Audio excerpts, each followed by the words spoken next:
كاب ستوديو زينا اريتيفي سلام تنا تقبلوا زخركم تعذبتنا هم يتمسي ساعات شاعة تأخلون لو مع البشد شيء حساس دلوا زينا تاتويشتن وزان زينا لكم كريمنا لنا المقتالكم خبر زعدم أديب عبدي فيلما أرسل زينا بريزيدنت سياسة أفريقيا كينيا وبوليتيكينيا رايلا أودينغا تقبلوا الزراريبو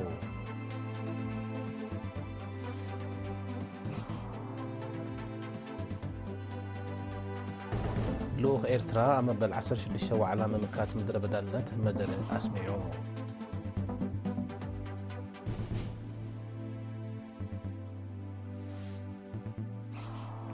وهو تساتفو من إسياتا بحرشة ولمعات نمرققات زحقز عودة زته أو اسمرا تغنيعو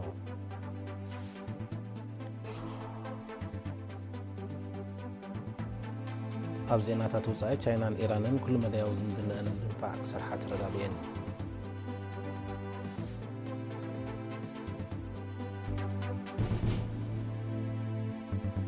منغست روسيا أب كتما سينت بيترسبرغ زركب كونسل بولاند كعصو عزيزو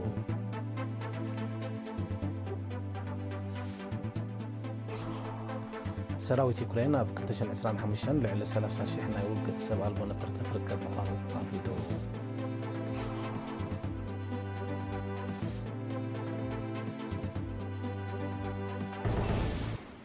زرزر زينام بريزيدنت سياسة أفوركي لو مشدشة حساس أب ساعات دحر غتري نابو مبرنت كوميشن أفريقيا وحبرت نزوادا درزلو كينياوي بوليتيكينيا رايلا أودينغا تقبلوا الزراريبو اتي أباد دراش دندن استخايد ركب نأفريقيا حبراو أقداسنت أبزلوهم قدايات كتباو تمدون شركنتن كليماو لوتي بدهوتات كتباو نقدي أقداسنت احتغرتي أب كتباو معبالة كمون وشتاو قجتاتن قدايت اتتان زاتو كورينيروم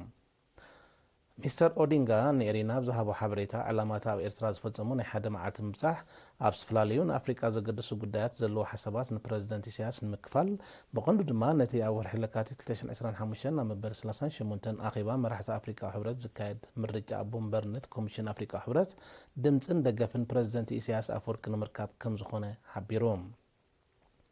كاب كلتشن شمونتن كساب كلتشن 13 قدما مينستر كينيا كوينو زغلغله مستر رايلا أودينغا أبزو وانزين أبو مبرنت كوميشن أفريقيا وحبرت زوادا درزلو فلوت كينياوي بوليتيكينيا يو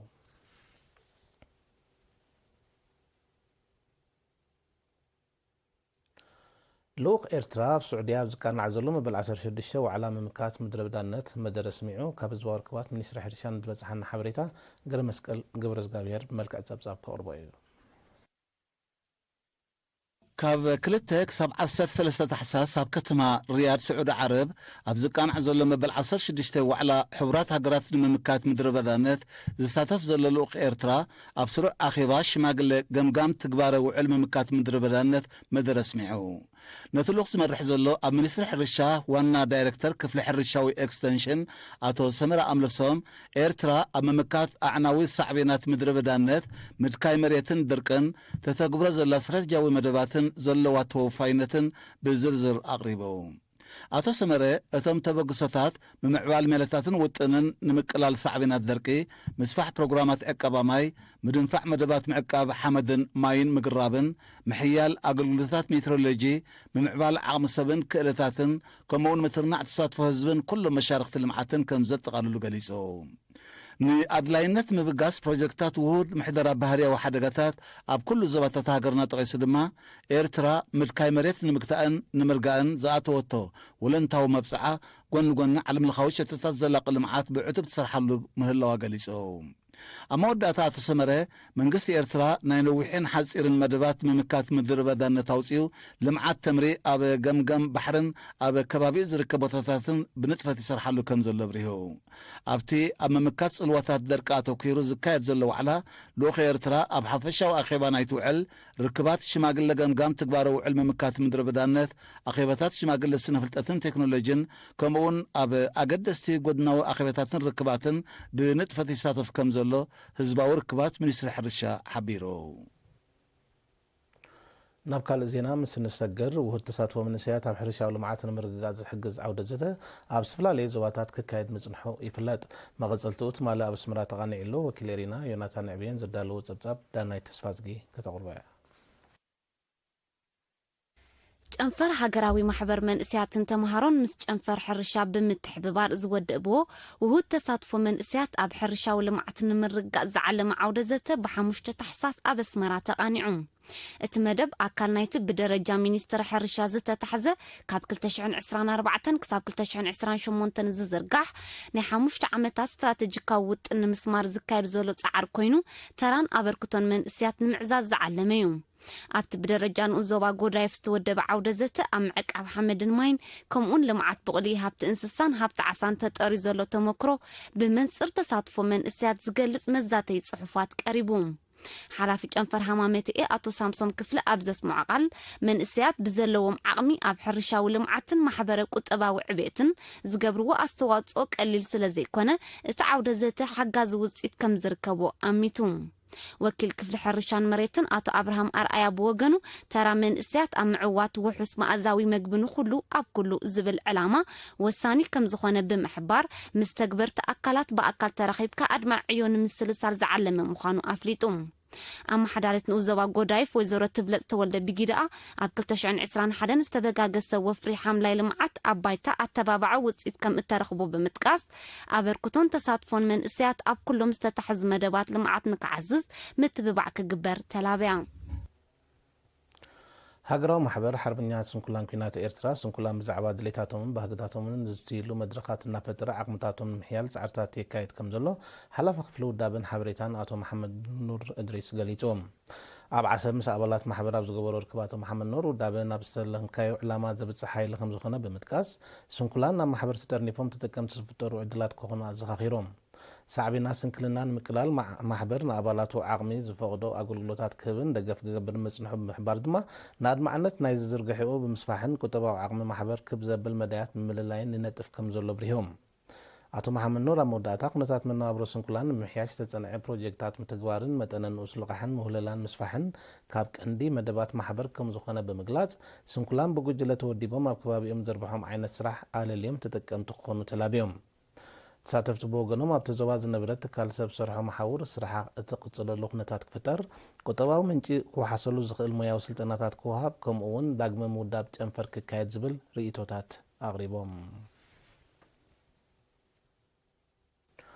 ኣብ ንኡዞባ ድባርዋ ካብ ዓዲ ገረድ ናብ ዓዲ ሓርቦ ዝኣቱ ናይ ሓመድ ጽርግያ ብደገፍ ማሽነሪ ይጽረጋ ኣሎ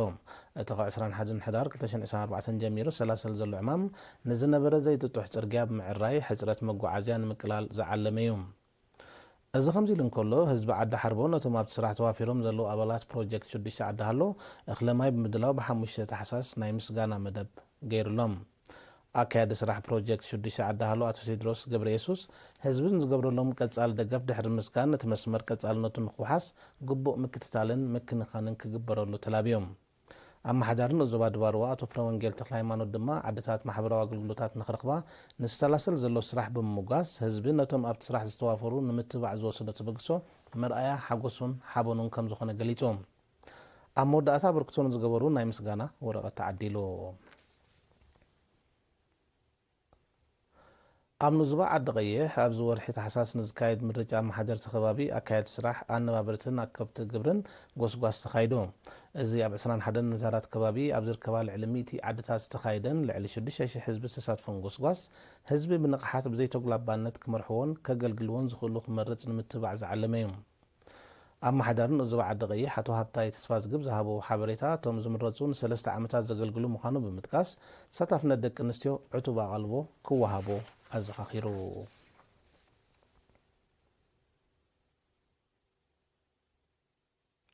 ዝኸርኩም ተዓዘብቲ ትስዕብ ዜናታት ወፃኢ ደጊምና ንምክታልኩም ብኽብሪ ንዕድም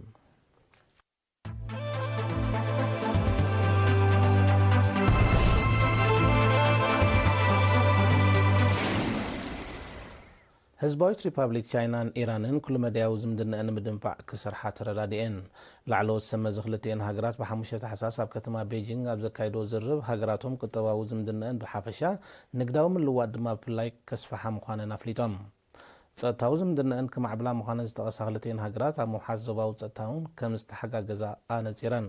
እቶም ሰመዚ ብተወሳኺ ብጉዳይ ኣብ ልዕሊ ኢራን ጸኒዑ ዘሎ ቤናዊ እገዳ ኣሜሪካን ሳዕቤናቱን ከም እትዘራርቡ ተገሊጹ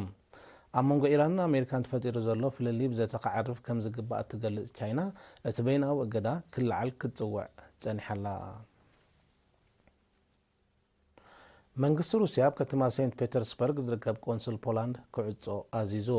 እቲ ውሳኔ መልሰ ግብሪ ናይቲ መንግስቲ ፖላንድ ቅድሚ ክተዋርሕ ኣብ ልዕሊ ቆንስል ሃገሩ ዝወሰዶ ተመሳሳሊ ስጉምቲ ምዃኑ ሚኒስትሪ ጉዳያት ወጻኢ ሩስያ ሓቢሮም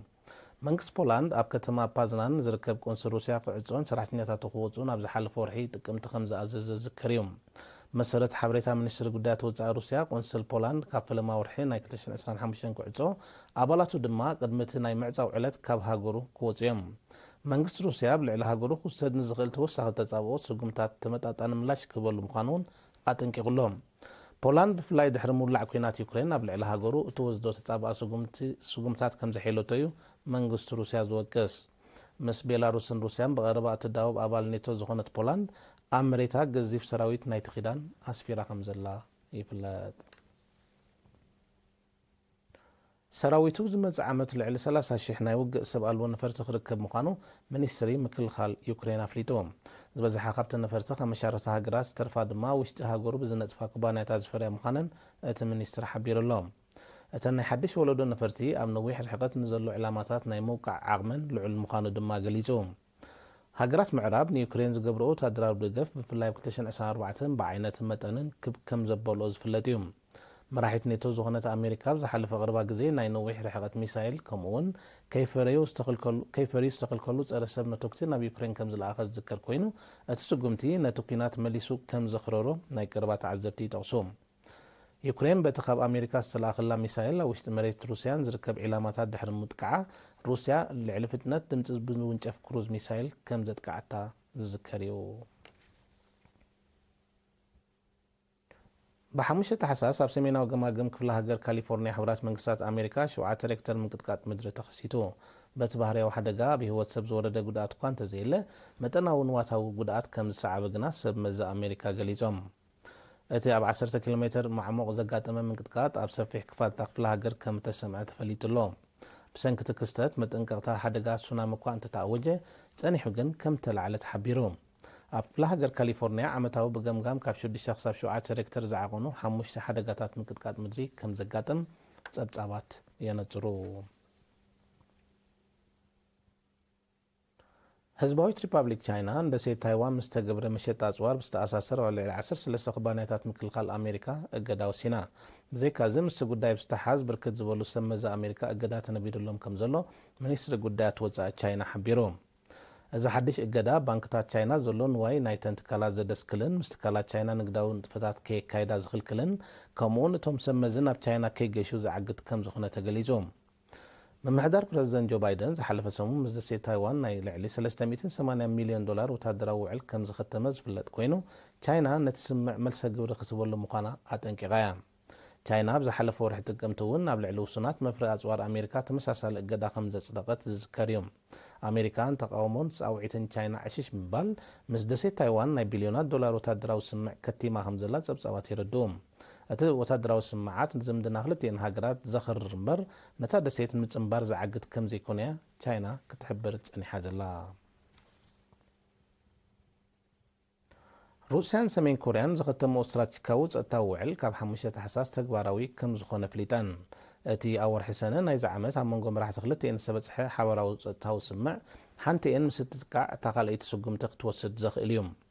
እቲ ውዕል ጸጥተአን ንምሓስ ኣገዳሲ ምዃኑ ዝገለጹ መራሕቲ ክልቲአን ሃገራት ኣብ ዝሓለፈ ቀረባ ሳምንታት ብኽታሞም ከም ዘጽደቕዎ ይፍለጥ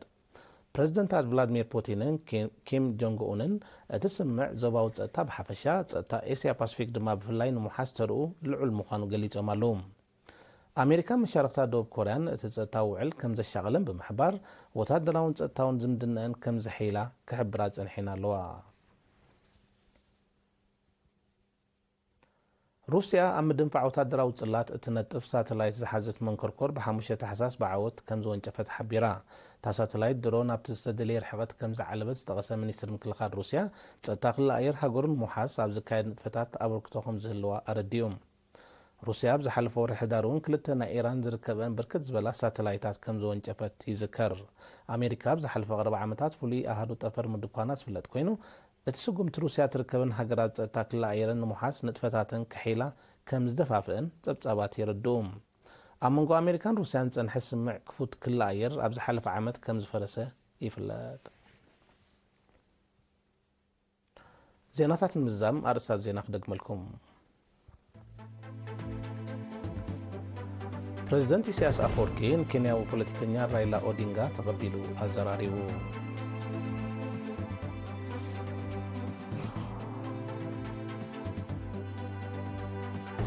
لوق إرترا من بالعصر شد الشوعلة من مكات مدرة بدانت مدرة أسمعوا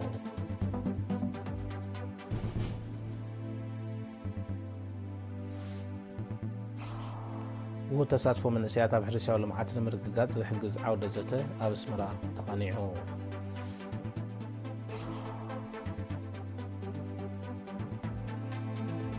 تاينان إيرانن كل ما دياوز مدنا أن مدنفع كسرحة ترغاليين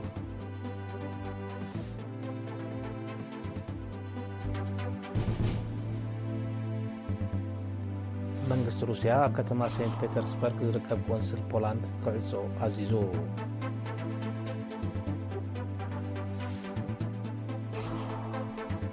سراويت يوكرين ابتشن اسران حمشن لعل 30 شيح ناي وقع سبع البون فرتي كركب مقانو افريتو